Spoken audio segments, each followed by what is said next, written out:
Hi, this is Dr. Mike, and today this is a little bit different of a video. This is actually going to be my personal opinion, sort of a personal editorial. And really, the topic is, what do you do when you feel powerless in a situation where a big company has done you wrong, but because of their size, you have no options? That's what I want to discuss with you guys today. So, what's this company that I have had some problems with? Chase Manhattan Bank. And what's the problem I had? Well, let me tell you. So, I, as a physician, get paid it's not really a salary, I guess my income in a check on a monthly basis. So I get one check a month. And that check is a large sum of money because it also includes, I have to take out of that check my income tax and my state tax and all that kind of stuff out of it and pay quarterly and do all that. So it's a chunk of money that I get once a month that really covers everything from my bills to my income tax. And the other day I had my check and I went and I tried to deposit it at a Chase ATM that was associated with a branch bank.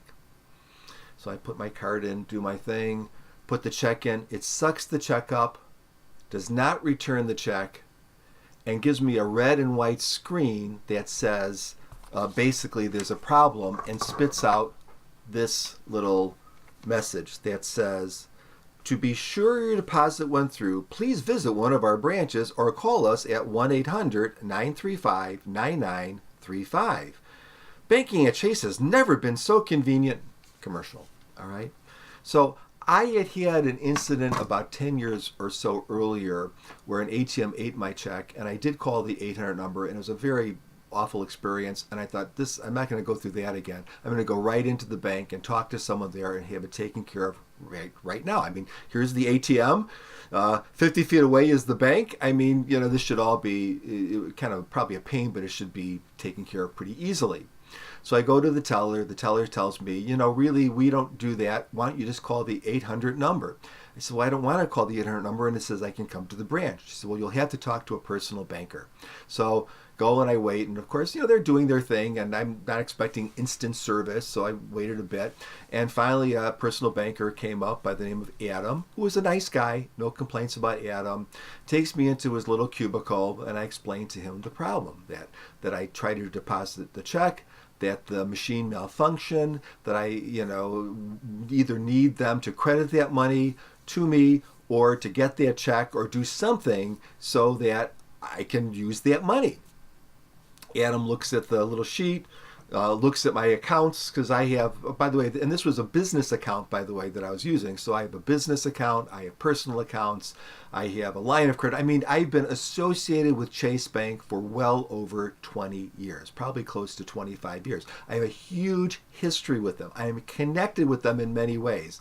So I'm a business customer, but I'm also some higher level, supposedly I get special treatment, blah, blah, blah, up here for some reason too. So this is not like I'm just kind of flying in there after having a checking account for a week. I use them all the time.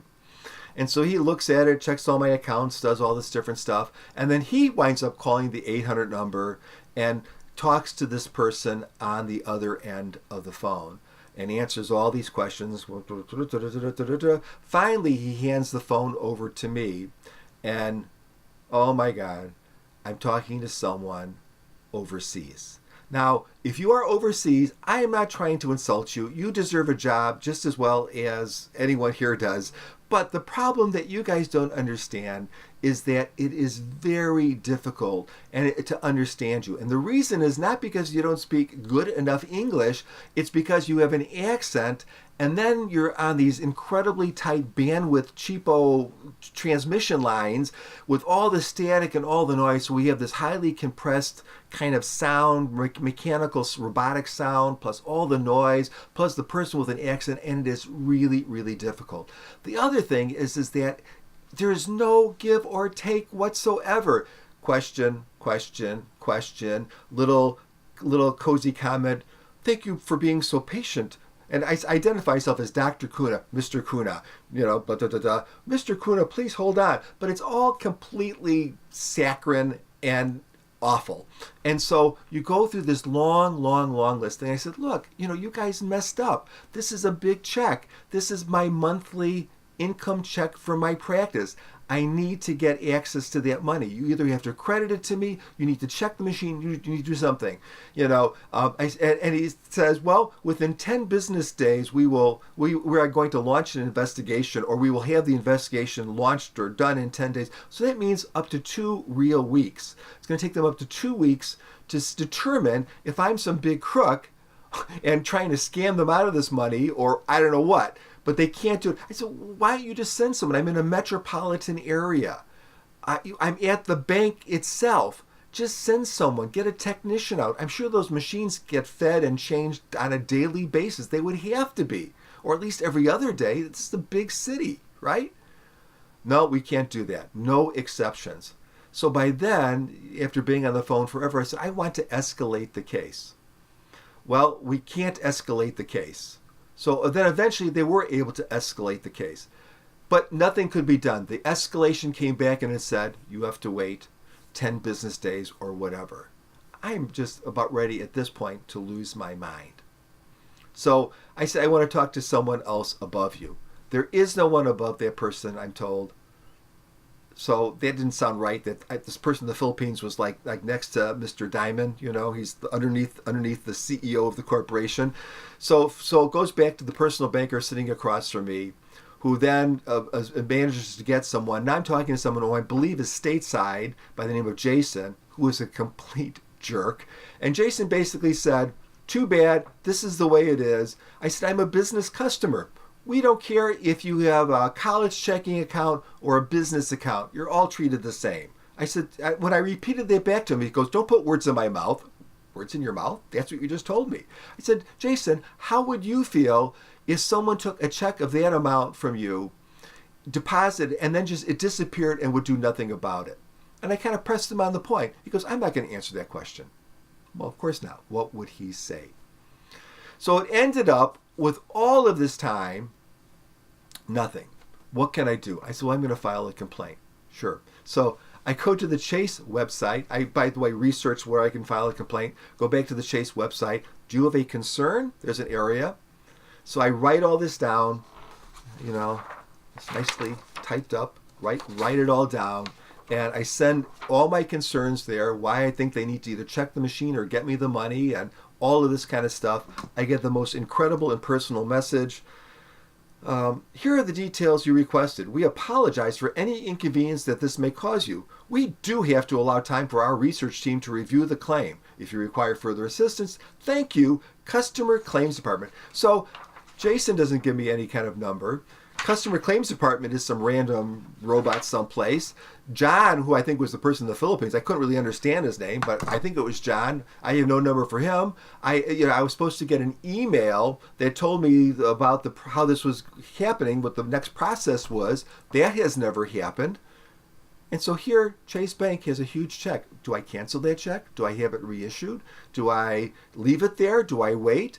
Will it be shredded? Will someone else find it and cash it on me?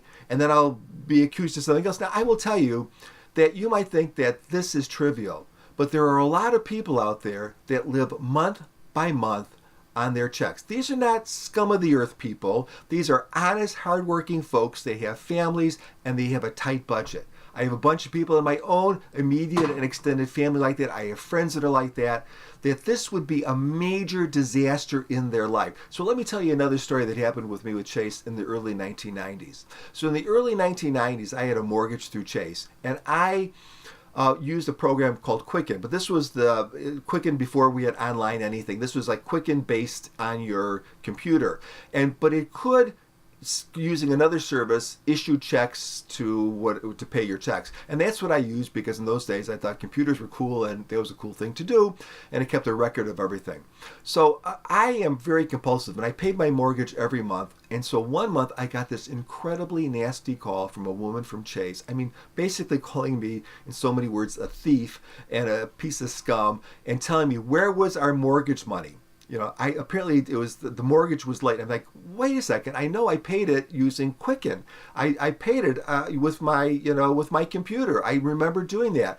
She could care less. I said, well, look at my records. You can see that for years I've been paying everything on time. I'm a good customer. Could care less. So I tell you, she was so nasty, I won't even go through that. But what I did do is I went back and I did discover that by a glitch in the Quicken program, I thought it was sent, but it was not sent. So I immediately sent it. But between the time it took for them to get that, I received a letter from Chase saying that if I did not pay that one mortgage payment within 30 days, they were going to initiate foreclosure proceedings on my home, despite the fact that I had paid them every month on time for years.